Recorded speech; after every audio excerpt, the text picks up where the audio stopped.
that I feel like there's a real rising happening. There's more and more people seeing seeing what's happening.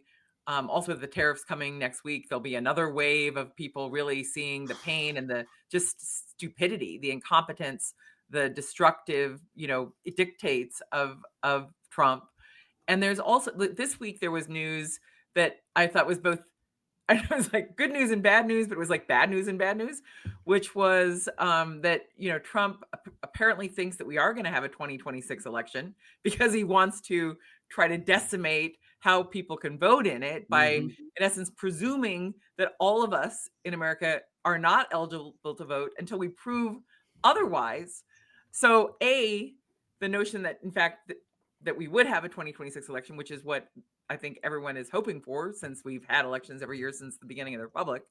But B, that he is worried about losing it, as of course he should be, because people hate these policies and they hate the more they see it, the more they hate it, the more they learn about the machinations on Social Security and that attacks, et cetera. They hate it. But then of course he wants to try to destroy the voting process in America and make it easier to Yeah. disrupt things.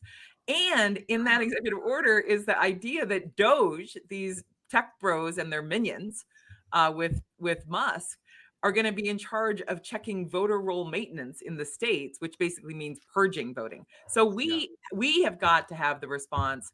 We are not going to let that happen. We are not going to let them not let us vote. We are not going to stand for those machinations.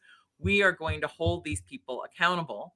And I think, as Nadine said, there are more people waking up to what's happening. And like you said, LB, I mean, the fact that at least Stefanik, although I certainly wished her out of your district, but that they feel so worried in Yeah. that district that she won and he won by a significant margin, that they are taking her down from that role. So there is trouble afoot in River City over there.